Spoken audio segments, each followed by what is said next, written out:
Trial 47, Compound C 119, administered at 0.3 millimolar, adjusted down from the previous run after cytotoxicity flagged at 0.5. Incubation period, 72 hours. Pathogen replication rate, unchanged. IC50 not reached. The compound bound to the host receptor, but the organism restructured around it within 48 hours. Membrane integrity held, but it didn't matter. Adaptive resistance. Again. It didn't work. None of them have.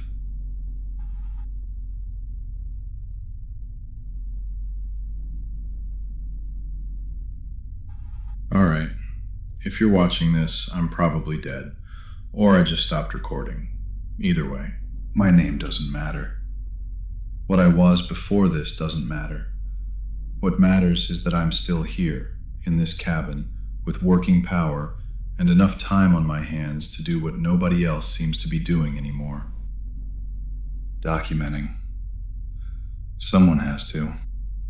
When it started spreading, and I mean really spreading, not the early cases that got buried in bureaucracy and denial, the first thing everyone said was Ebola. Mutated strain, something that jumped from an animal, got into the population before anyone could contain it. We'd seen it before. We had protocols. We had the WHO. We had pandemic response teams that had been trained specifically for this moment. None of it mattered. Because this wasn't Ebola. It wasn't another coronavirus. It wasn't anything that originated on this planet. Shenzhen was just where it woke up. But the first trace of this thing goes back further. June 30th, 1908, Tunguska, Siberia. A remote forest, no settlements, almost no witnesses. At approximately 7:17 a.m. local time, something entered the atmosphere at an estimated velocity of 27 kilometers per second. It never hit the ground. At roughly 8 to 10 kilometers altitude, it detonated. An airburst, the energy released estimated between 10 and 15 megatons. For reference, that's nearly 1,000 times the yield of the bomb dropped on Hiroshima.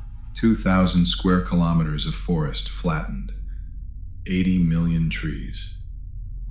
The pressure wave was recorded on barographs across Europe and registered seismically as far as the UK. Eyewitnesses 60 kilometers away were knocked off their feet. The thermal pulse was felt at that same distance, and there was no crater. No fragmentation field. No recoverable material of any significance. The leading hypothesis for most of the 20th century was a stony asteroid that underwent a thermal airburst before impact, disintegrating completely under atmospheric pressure and heat. Others proposed a cometary body, mostly ice and dust, which would explain the lack of debris. Both are plausible. Neither has ever been conclusively proven. Every single one of them was wrong. What hit Tunguska in 1908 wasn't a rock. It wasn't ice. It was a delivery mechanism, a biological payload, for lack of a better term, designed, and I use that word deliberately, designed to survive atmospheric entry, disperse on impact, and lie dormant in the soil until conditions were right. 116 years it waited. We always debated what first contact would look like, whether it would be hostile. Some people believed in the dark forest theory, the idea that any sufficiently advanced civilization, upon detecting another, would immediately move to destroy it, because survival demands it, because you can't afford to wait and see if they're friendly. Others thought they'd come with open hands, curiosity, trade, that intelligence, at its highest form, naturally gravitates toward connection. Both sides were arguing about something that had already happened. The most advanced life form we've ever encountered doesn't negotiate, doesn't wage war, doesn't communicate, doesn't colonize, doesn't care whether you live or die as an individual. It spreads. That's the entire directive. Spread, persist, adapt. No malice behind it, no hatred. It's not trying to hurt you any more than a river is trying to drown you. It just does what it does. Shenzhen, 2024. Population, approximately 17.6 million. One of the most densely connected transit hubs in Southeast Asia. Ideal conditions for rapid zoonotic spread, which is exactly what the initial response teams assumed it was. The pathogen had been dormant in the soil for over a century. Based on what we've been able to reconstruct, it migrated through subsurface groundwater systems, slow, passive dispersal, following aquifer gradients. What triggered activation, we still can't say with certainty. Elevated soil temperatures, shifts in pH levels in the water table, microbiome disruption from urban development, possibly a combination of all three. Whatever the threshold was, it was crossed sometime in early 2024. The first confirmed host was identified in the Pearl River Delta region. Patient 0 was never officially isolated. By the time epidemiologists were tracing contact networks, the R0 was already behaving like nothing in the literature. Early estimates put it above 8. For context, measles, one of the most contagious pathogens ever recorded, sits at around 12 to 18. This was moving faster than our models expected. Initial presentation was unremarkable. Fever, fatigue, mild respiratory distress, elevated CRP levels, indicating systemic inflammation. Initial presentation fit a novel respiratory pathogen. The WHO treated it accordingly. Hospitals began standard isolation protocols. And then people started getting better. That was the first mistake, thinking recovery meant clearance. PCR tests were coming back negative, symptoms resolved, patients were discharged. What we didn't know, what we had no framework to even suspect, was that the pathogen wasn't replicating in the conventional sense anymore. It had integrated, embedded itself into the host's neural tissue, and gone completely silent. Undetectable by standard serology, no antibody response, no fever, no symptoms whatsoever. These people were walking incubators, boarding flights, using public transit, shaking hands at business meetings. The second wave didn't begin, it erupted. By the time we identified the transmission vector, it was on every continent. Containment was already a theoretical exercise. The second wave is where the pathogen revealed what it actually was. The ones who didn't transition into the asymptomatic carrier state, roughly 30 to 40% of confirmed infections, they didn't recover. They progressed. Stage 1 looked psychiatric. Aggression, acute disorientation, hypersensitivity to light and sound, loss of appetite, sleep disruption escalating into complete cessation of sleep within 7 to 10 days. Families describe their loved ones as vacant, present physically, but functionally absent. Neuroimaging in the early cases showed significant hypometabolism in the prefrontal cortex. The pathogen was systematically suppressing higher cognitive function while leaving the limbic system, the survival instincts, the motor systems, entirely intact. Stage 2 was when the physical deterioration became visible. Subdermal hemorrhaging along the venous pathways. The veins would darken, not bruising, the vessels themselves were changing, the blood viscosity thickening, the vessel walls becoming more pronounced under the skin. Iris depigmentation followed, the color draining from the eyes over the course of days, leaving them pale, clouded, milky, like the sclera was being coated from the inside. And then, the black cough. We didn't have a name for it at first. Patients in late stage 2 began presenting with a deep, wet cough, producing dark, viscous fluid. Not blood in the conventional sense. The color was wrong, almost black. We later identified it as a mixture of hemolyzed red blood cells, necrotic bronchial tissue, and what we can only describe as the organism itself, dense concentrations of the pathogen being expelled from the lungs. Highly aerosolized, highly infectious. Subconjunctival hemorrhaging followed, bleeding from the eyes, tracking down the sclera. Again, the fluid was dark, almost black. By this stage, the patient was, and I use the word loosely, no longer responsive to verbal stimuli in any meaningful way. Pain response was absent. The organism had essentially completed its repurposing of the host. They didn't die. That was the thing nobody could wrap their head around. The cardiovascular system kept running, reduced output, irregular rhythm, but functional. The musculature remained active. They moved. They tracked movement. They pursued. They just weren't people anymore. The pathogen wasn't interested in killing its hosts. A dead host is a dead end. What it wanted, if you can apply want to something that has no consciousness behind it, was mobility, transmission. The converted kept breathing, kept coughing, kept moving through spaces where other people were trying to survive. That was the architecture. That was the entire point.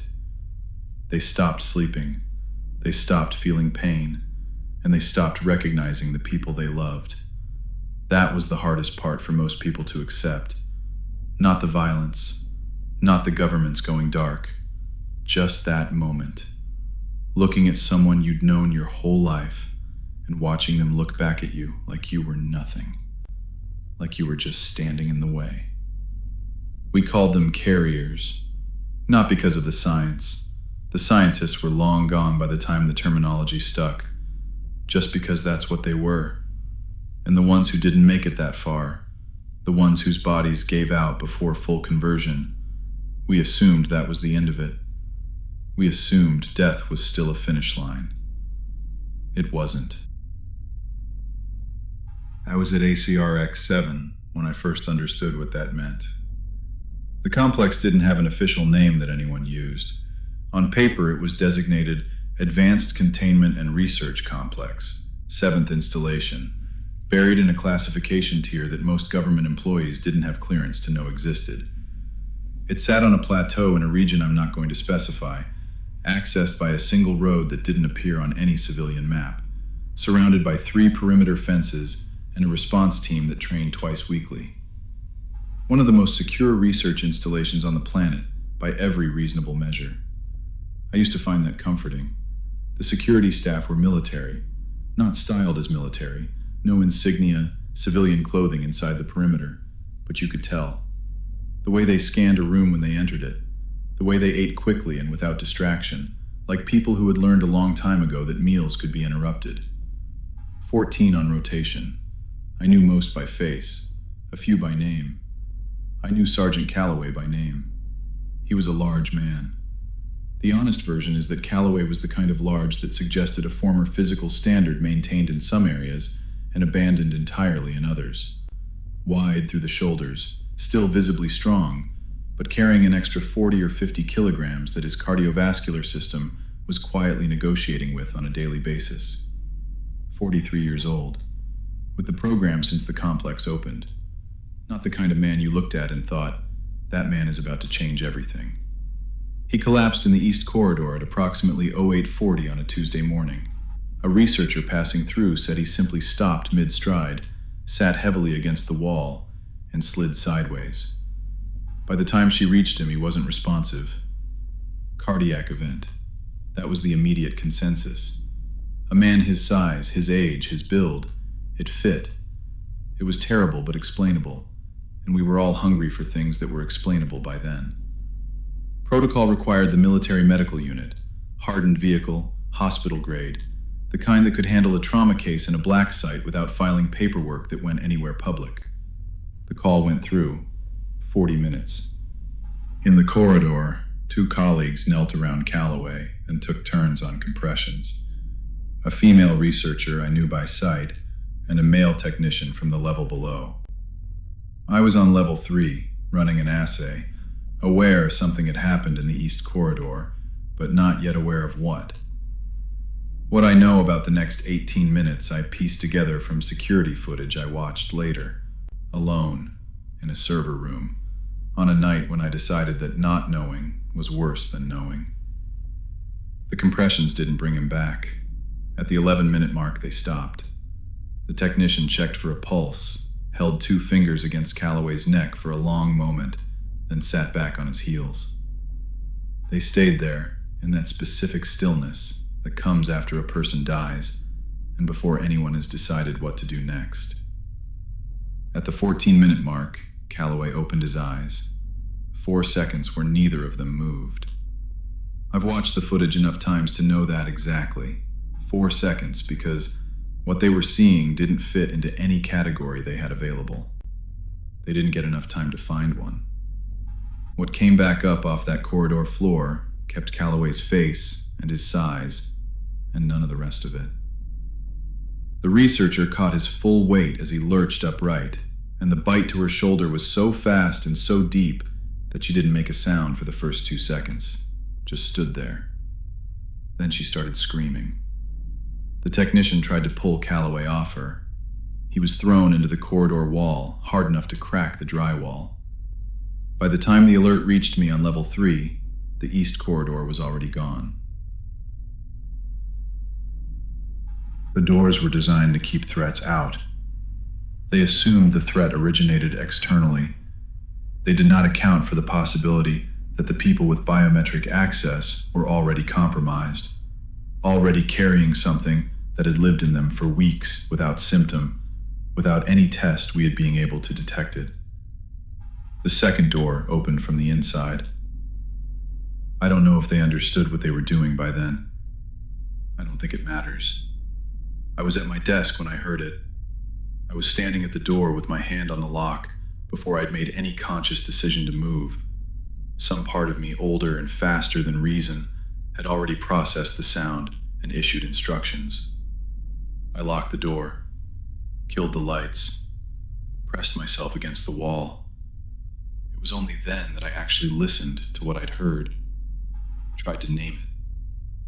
The sound was wet and irregular, repeating at the wrong intervals, like something that had forgotten the correct rhythm of movement and was reconstructing it from scratch. Underneath it, breathing, not labored, not panicked, just thick. I moved to the observation glass and I watched. I was not standing there with answers. I was standing there with a growing list of things that didn't fit and no framework to put them in. And the particular kind of fear that comes not from understanding what's happening, but from understanding that you don't. That the gap between what you know and what's on the other side of that glass is larger than you have any way to measure. I was a scientist. I had spent my entire adult life building frameworks for the unknown, and standing there in the dark, every framework I had was useless. The military medical unit arrived 47 minutes after the initial call. They did not go in. I've been in this cabin for a long time. I stopped counting the days the same way I stopped counting a lot of things. Not out of despair, but out of a practical recognition that the number didn't change anything. The work is the last thing I have that still resembles the person I was before all of this. When I'm at the bench, running the assay, adjusting the concentration, waiting on the incubation period, for those hours, I'm still a scientist in a functioning world trying to solve a problem that has a solution. The corridor at ACRX-7 doesn't exist. The observation glass doesn't exist. There is only the compound and the pathogen and the question of whether this iteration behaves differently from the last one. It never does. Not yet. Trial 47 was compound C119. Concentration adjusted down to 0.3 millimolar after the previous run flagged cytotoxicity. Reasonable adjustment, the kind of incremental calibration that defines this work. Eliminate variables, narrow the problem, get closer. Except the pathogen restructured around it within 48 hours. Adaptive resistance. It identified the mechanism of attack and rebuilt itself to accommodate it, the way it has rebuilt itself around everything I've tried.